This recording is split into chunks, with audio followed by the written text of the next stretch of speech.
more than 4.5 millennia, the Great Sphinxes gazed out over the shifting sands of the Egyptian desert, standing guard before the Great Pyramids of Giza. Standing 20 meters high and 73 meters long, the giant stone statue bearing the body of a lion and the head of a man is amongst the most famous and celebrated relics of the ancient world, and one of the most enigmatic. For centuries, tourists and historians alike have gazed upon the Great Sphinx and pondered its many mysteries. Who built this strange monument? Whose face does it bear? What purpose did it serve? And most baffling of all, what happened to its nose? Today, the Sphinx's missing nose has become a popular historical punchline, referenced in countless works from the Asterix comics to Disney's Aladdin. Yet, like so much about the Sphinx, the true fate of this vanished appendage is shrouded in historic myth. And before you go to the comments to say, "But David, everyone knows who broke it off," please keep watching because it's likely it's not who you think. Despite being one of the most famous and well-documented monuments in the world, surprisingly little is known about who built the Great Sphinx and why. The most commonly accepted theory is that the monument was built during the reign of the pharaoh Khafre, who reigned from around 2557 to 2532 BCE, during ancient Egypt's Old Kingdom period. Khafre was the son of the pharaoh Khufu, who built the Great Pyramid of Giza, the largest pyramid on the site and in all of Egypt between 2613 and 2577 BCE. Wanting to match his father's achievement, Khafre built his own, slightly smaller pyramid, along with a sprawling temple complex laid out before it. The Great Sphinx forms a central part of this complex, though it is now believed that this construction came about somewhat by accident. The head and most of the body of the Sphinx are composed of soft nummulitic limestone, too soft for ordinary construction, leading Egyptologists to speculate that the sculpture started out as a yardang, a natural rock formation sculpted by wind-blown sand. According to this theory, the builders of Khafre's pyramid noticed the resemblance between this rock formation and the head of a man and decided to sculpt the Great Sphinx around it, quarrying down into the bedrock below to create the sculpture's body. This theory is supported by the work of Egyptologist Mark Lehner and geologist Tom Egnar, who in the 1980s cataloged and cross-referenced the fossils in the Sphinx limestone body and the stones used to build the surrounding temple complex. They found that the fossils matched exactly, confirming that the temple stones had been quarried from the area immediately around the Sphinx. None of this evidence, however, conclusively ties the Sphinx to the reign of Khafre or proves that the monument bears his face. Unfortunately, very little written material survives from the Old Kingdom, and what does survive is almost entirely religious rather than historic in nature. In 1814, English polymath Thomas Young reported finding a carved stone slab beside the Sphinx bearing a cartouche or royal seal with the hieroglyphics Kaf, to which Young added the word Ra to complete the pharaoh's name. However, when this was re-excavated in 1925, the cartouche and its accompanying text flaked off and were lost. The most compelling piece of evidence linking the giant sculpture to Khafre is a life-size statue of the pharaoh found in the ruins of the nearby Valley Temple by the 19th century French archaeologist Auguste Mariette, whose face bears a striking resemblance to the Sphinx's. Mariette also discovered the remains of a causeway connecting the Valley Temple to a mortuary temple at the base of Khafre's pyramid, helping to further link the two monuments. However, neither of these discoveries is in any way conclusive, and Egyptologists have variously speculated that the Sphinx may actually have been built by Khafre's father Khufu, his half-brother Djedefre, or even the pharaoh Amenemhat II some 600 years later. Far more mysterious, however, is the symbolic significance of the Great Sphinx, or even its original name. No record of the mythical creature's Egyptian name survived from the Old Kingdom, while the modern term Sphinx comes from a similar creature in Greek mythology, which appeared some 2,000 years later. What is known is that during the New Kingdom period, from 1570 to 1069 BCE, Sphinxes were known as Harmaket or Horus on the horizon. Such Sphinxes, sometimes bearing the head of a ram, appear frequently in New Kingdom architecture, such as in the famous Avenue of Sphinxes linking the temple complexes of Karnak and Luxor. As Khafre is known to have closely associated himself with the falcon god Horus, it is possible that the Great Sphinx was also known as Harmaket during this time. Another theory is that the Sphinx is reference to the double lion god Aker, who guarded the entrance to the underworld and horizon where the sun rose and set. Egyptologist Mark Lehner has also noticed some intriguing astronomical phenomenon associated with the monument, such as the fact that during the March and September equinoxes, the sun appears to set into the shoulder of the Sphinx and the south side of Khafre's pyramid behind it.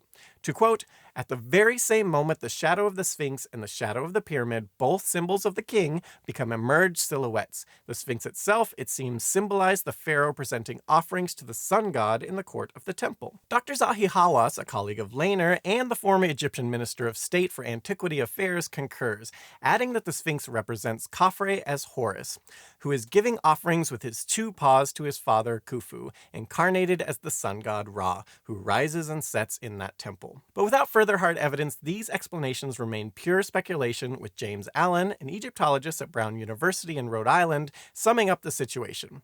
The Egyptians didn't write history, so we have no solid evidence for what its builders thought the Sphinx was. Certainly something divine, presumably the image of a king, but beyond that is anyone's guess. Whatever the case, it is estimated that the Great Sphinx took a team of 100 people around 3 years to carve. Traces of red, yellow, and blue paint on the face and Pharaonic Nemes headdresses also suggest that the monument was originally painted in garish, comic book-like colors. However, there is also evidence that the Sphinx was actually abandoned before it could be fully completed. In 1978, excavations by Lehner and Hawass uncovered a corner of the Sphinx's ditch that was only partially quarried, along with several abandoned stone blocks and the remains of the workers' beer jar and toolkit, indicating that at some point the Sphinx's builders had simply walked off the job. As the Old Kingdom came to a close around 2181 BCE, the Giza necropolis was abandoned and the shifting desert sands eventually buried much of the temple complex. There, the Great Sphinx lay forgotten and buried up to its necks for nearly a millennium. Then, in 1401 BCE, the New Kingdom pharaoh Thutmose IV re-excavated the Sphinx and erected a large granite slab known as the Dream Stele between its paws. The text on the slab tells the story of how, as a young man, Thutmose fell asleep near the Sphinx and had a vivid dream. In the dream, the statue complained of its ruinous condition and made the young prince an offer. If Thutmose cleared away the sand from the Sphinx and restored it to its former glory, the Sphinx would help the prince become pharaoh. Whether this incident actually occurred cannot be known, but what is known is that when Thutmose ascended to the throne, he introduced a Sphinx-worshipping cult to his people. Thereafter, Sphinxes became closely associated with royalty and the power of the sun.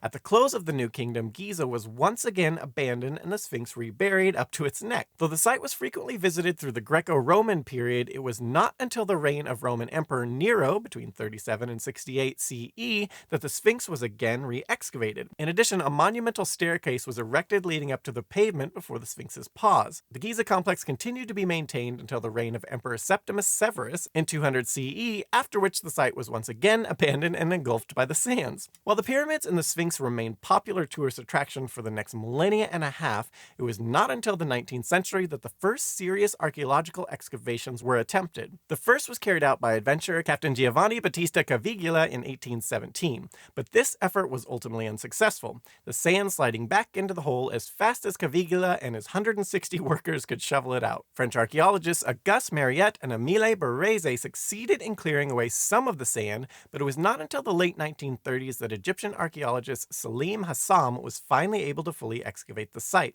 By this time, however, the Sphinx had long ago lost its most distinctive feature, its nose. Much of popular culture places the blame for destroying the Sphinx's nose squarely on one man, French Emperor Napoleon Bonaparte. In 1798, Napoleon and an army of 50,000 men landed in Egypt in order to depose the ruling Ottoman regime and establish a French protectorate. According to popular legend, it was during this invasion that the Sphinx's nose was destroyed, either deliberately by French gunners as target practice or accidentally by a stray cannonball during one of Napoleon's battles. American conspiracy theorist and black supremacist Louis Farrakhan has even claimed that it was destroyed on Napoleon's direct orders as its distinctly African feature challenged European theories about ancient Egypt being the cradle of Western civilization. To quote, "White supremacy caused Napoleon to blow the nose off the Sphinx because it reminded him too much of black man's majesty." However, these legends are just that, legends with little basis in reality. There is overwhelming evidence that the Sphinx's nose was already missing long before Napoleon was even born. In 1755, Danish explorer Frederick Louis Norden published a collection of sketches and oil paintings made during his 1737 travels through the Egypt and Nubia, which clearly depict the Sphinx without its nose. Furthermore, the deliberate vandalism of the Sphinx is completely at odds with Napoleon's second major reason for invading Egypt. In addition to his soldiers and sailors, the emperor also brought along a small army of 167 mathematicians, astronomers, engineers, naturalists, architects, draftsmen, writers, and printers to meticulously document Egypt's natural and man-made wonders. He also founded the famous Egyptian Institute, whose major 1829 publication, Description of Egypt, all but created the modern field of Egyptology. As for the nose being accidentally broken off, the Napoleonic battle most commonly associated with the Sphinx's vandalism actually took place at Imbaba, several kilometers away from the Giza Plateau. So, if not Napoleon, then who did break off the Sphinx's nose? The next most popular theory comes courtesy of the 15th century Egyptian historian Taqi al-Makrizi, who claimed that the nose was destroyed in 1378 by a fanatical Sufi Muslim sheikh named Muhammad Sa'im al-Dar. According to al-Makrizi's account, al-Dar observed a group of local peasants making offerings to the Great Sphinx in the hopes of securing a good harvest. Enraged at this blatant display of idolatry, al-Dar proceeded to break off the Sphinx's nose. In retaliation, the peasants formed a mob and proceeded to lynch al-Dar. Whether or not this story is 100% historically accurate is a subject of considerable debate. However, recent archaeological surveys by Mark Lehner uncovered the remains of holes where rods or chisels were hammered into the nose to break it off. Lehner estimates that the removal was performed sometime between the 3rd and 10th century CE, quite possibly by Islamic ironclads as al-Makrizi claimed. Other Egyptologists have speculated that the damage may have been inflicted even earlier in antiquity, based on ancient Egyptian beliefs regarding the power of statues and body parts. According to Edward Bleberg of the Brooklyn Museum, in temples or tombs, the damaged part is the part that had a function during a ritual. If the ritual required the statue to smell, see, hear, or even eat, then the nose, eyes, ears, or mouth were destroyed to prevent the ritual from working. But until new records are discovered or the long missing nose is found, we may never know for certain who defaced the Sphinx. But its nose is not the only major component of the Sphinx that was lost over the centuries. At one point, the statue sported a erased cobra on its forehead and a ceremonial pharaonic beard on its chin, the latter of which was discovered broken off between its paws and now resides in the British Museum in London. Certain early sources also describe the Sphinx as sporting a crown, and indeed the top of its head bears a large hole that may have been used to anchor this feature. Over the years, the statue has been subjected to a number of indignities, both by treasure hunters seeking to penetrate its interior and well-meaning archaeologists attempting to restore and preserve the monument. At some point in antiquity, a long tunnel was bored into the Sphinx's rump and later covered over, while in 1837, British Egyptologists Howard Weiss and John Paring attempted to drill into the statue just behind the head. The drill rods became stuck at a depth of 8 meters, while attempts to loosen them with explosives resulted in yet more damage, including breaking off a piece of the headdress, and this is why we can't have nice things. In 1931, in an attempt to prevent further damage, Egyptian engineers shored up the headdress with concrete, creating the now iconic, if historically inaccurate, diamond-shaped profile. Further renovations were undertaken in the 1980s and 1990s to shore up the Sphinx's body, whose soft limestone composition makes it especially susceptible to erosion by wind-blown sand. While thankfully the Sphinx is now safe from religious ironclads and explosive-toting treasure hunters, it now faces a whole new set of dangers in the form of pollution and climate change. In 2007, Egyptian authorities discovered that the Giza water table had risen due to sewage being dumped into a nearby canal. This resulted in water percolating up into the Sphinx's porous limestone body, causing large pieces to flake off. In response, the government installed pumps to keep the ground below the monument dry. Yet despite this, acid rain from industrial pollution still threatens the speed of the Sphinx's erosion, while climate change may cause the level of the Nile to rise, resulting in further destructive flooding. Unless these threats are effectively dealt with, the Great Sphinx may eventually crumble into dust, returning to the smothering sands it has so stubbornly defied for over 4,000 years.